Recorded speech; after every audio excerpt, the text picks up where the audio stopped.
आपण पाहत आहात महाराष्ट्रातील लोकप्रिय न्यूज चॅनल युवा कर्म न्यूज, अन्यायाला वाचा फोडणारी एकमेव वृत्तवाहिनी।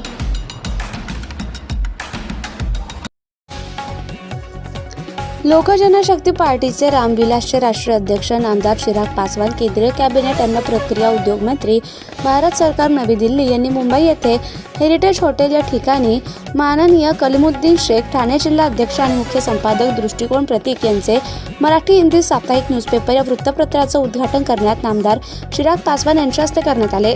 भविष्यात हिंदी मराठी साप्ताहिक दृष्टिकोन प्रतीक त्याचा भारतभर याची प्रसिद्धी होईल याची मी शाश्वती देतो असे उद्गार काढण्यात आले आणि समाजातील छोट्या मोठ्या दलित सामान्य लोकांसाठी हा पेपर अन्याय अत्याचाराविरोधात लढण्याचं काम करेल असं सुतोवाच केले।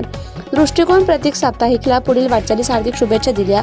सदर उद्घाटन प्रसंगी महाराष्ट्र प्रदेश अध्यक्ष प्रमोद कुदळे, राष्ट्र उपाध्यक्ष माननीय शमीमभाई हवा, माननीय विनयकुमार गायकवाड, मुंबई प्रदेशाध्यक्ष माननीय DK सिंग, लीगल सेल अध्यक्ष तसेच अनेक मान्यवर सदर प्रसंगी उपस्थित होते।